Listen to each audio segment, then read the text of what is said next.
part 2 of my video on boredom. You'll notice I seamlessly transition, like I just start right back up, and that's because I literally was still going and I just edited it. Thank you for sticking around for part 2. And again, this is kind of like when you're at the ground zero of like you're just getting sober, there's like so many obstacles you have, because you'll find out that there may have been stuff that you've done a lot and you were drinking or using during the time, and you're just like, yeah, I enjoy that thing because look how much time I spent doing that thing.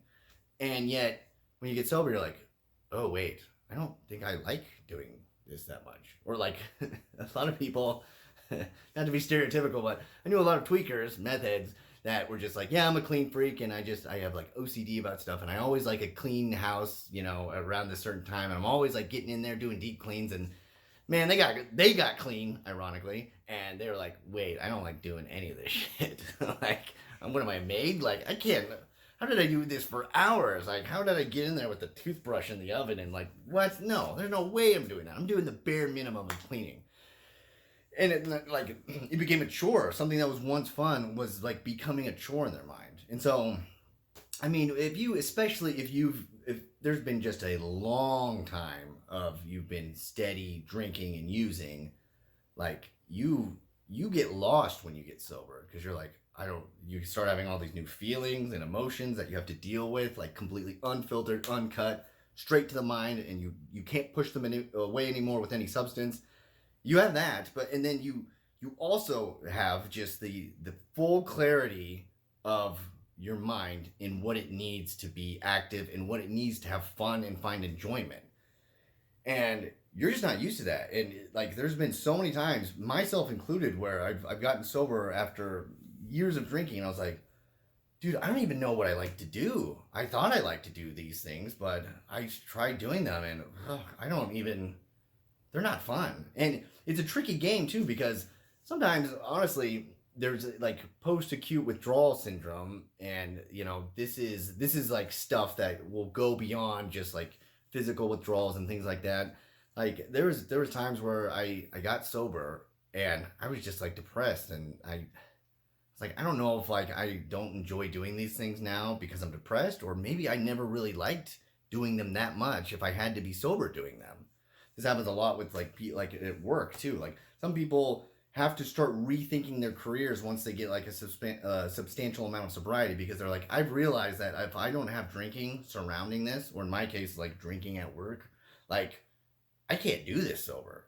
And people will run into that, and then they hadn't planned for it, so they don't know what to do. And people, they have their lives and their schedules. It's like, well, I can't just like, yay, now that I'm sober, I can go skydiving and like whitewater rafting. And no, those are just like events. You have to find something you can like consistently do, and that brings you some contentment, some satisfaction, just stimulation that is, like I said, engaging, that you can actually want to continue doing totally sober. And people will run into this, and I mean, you have like, boredom is bad because it's a whirlwind of all the other things that can be triggering. Like you have like urges to want to do something, or you had rituals that you do, something you were familiar with, or things that like you just gotten used to, or just you're unfamiliar with like even your surroundings now, of like, what do I do with this free time? And and like I was talking about earlier, all those emotions and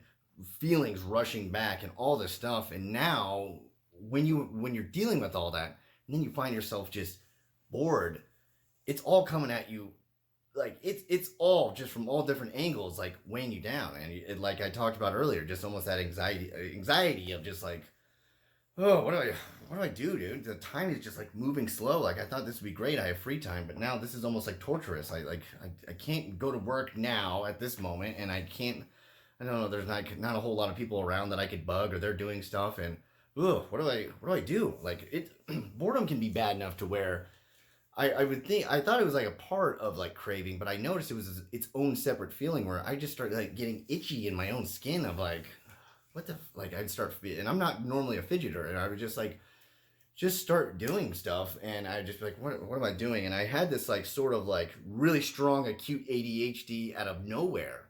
And it was difficult, because with with not being able to find things that are fun to do or to really have any sort of like healthy distractions, your mind just goes back to the thoughts of drinking and using, and then those thoughts kind of become urges, like, and then you start having intentions behind those of like, well, what if, and your mind left like, just the thinking train completely going, and it's unfettered, and you just have nothing to pull yourself out of it. And that, I mean, hopefully from what I've just described, you'd be like, yeah, that's enough to relapse. But it's just so many times people, you talk about in treatment and recovery groups and all this stuff when we talk about relapse prevention. I mean, the whole conversation is usually dominated by, yeah, like what if life events occurs, or what if like there's this big stressor, or what if you just like feel overwhelmed, or what like,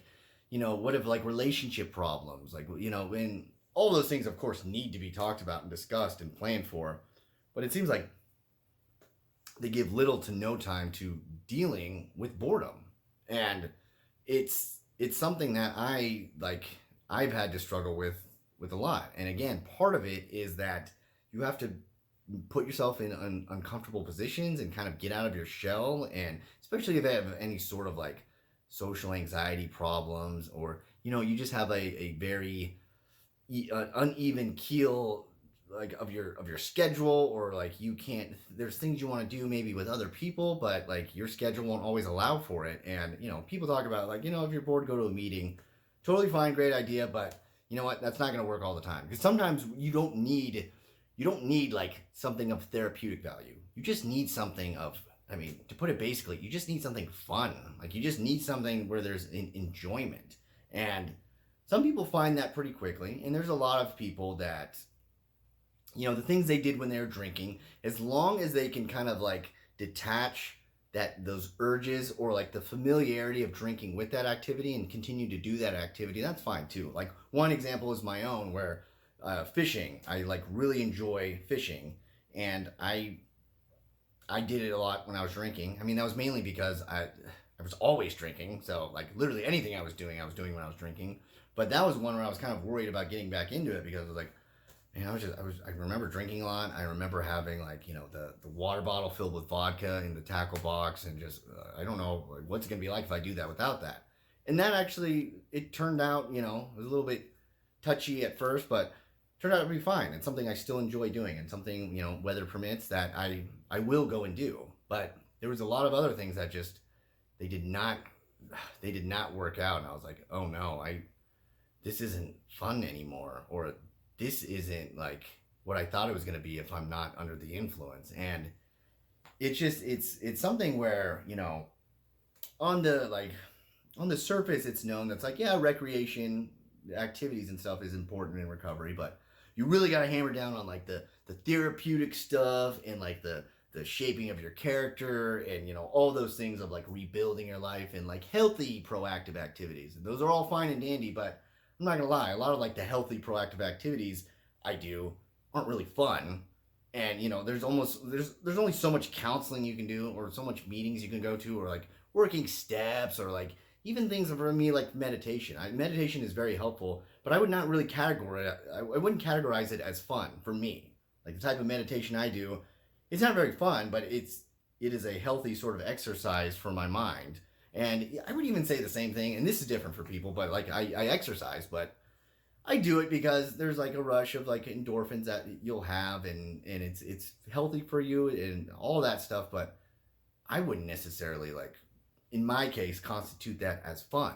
And there's sometimes you just need, whether like something with excitement, or like I said, something with engagement from other people, or there's these things that like you need in your mind. It's like a certain type of nutrition. I remember like in like health class, they talked about like, you need a little bit of sugar. Like it had like the pyramid of like the breads were at the bottom, and then fruits and vegetables. And then at the real top, like there was like a little bit of sugar. And I was like, your body actually needs a little bit of that. I think that's what that was said. But anyways, fuck it. Make it work for the analogy. Like you need a little bit of sugar. If you find yourself bored and you're new to sobriety, and you don't even know what you like, you're not sure what your interests are still, it's something to really consider. Like it's something even to consider, like in your off time, or if you talk with other people in recovery, like, hey, what do you do, man? Or what have you known that like a lot of other people have seemed to gravitate towards? Because it can become a bigger deal than one would think. It is important to address like all like the mental health, mental well-being, the your relationships. It's of course important to address all that stuff, but I mean, also think about how you fill your time and what you do for fun. Because the old saying is, I really try to avoid using cliches in these videos, but like idle hands or the devil's playthings or whatever. Again, a lot of cliches are said a lot because they're true, so I'll give it that. But yeah, it's very true, and you may find yourself being like, I really want to drink, and my life isn't that bad right now. I'm just bored. And hopefully you can find a way to prepare yourself for that, or have something set to where when that happens, there's something you can do about it. And that's it. Comments, please. I didn't want to say please comment. It's your life. Do whatever you want, bro. But like, put your thoughts, or some people. The comments have been very nice. I appreciate you all. There is the confidential email. I know that seems kind of weird, but I've had some people use it, and it's been more than pleasant. Some people just getting stuff off their chest, like even brainstorming some ideas. Because one thing I want to say too, just as like a public service announcement, I hope this never comes across as like I'm this arbiter of wisdom and I'm saying this stuff from a pedestal. Like as of like right now, I have 44 days of sobriety.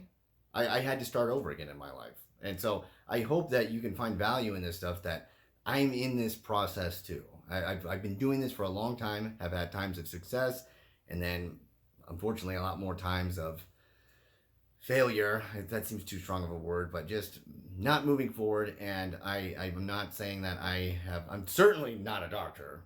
God forbid I don't know how you would think I was anything like that, but this is just my experience and the experience I've kind of collected from others, and I hope that you can gain stuff out of it, because I'm going through this with you guys too.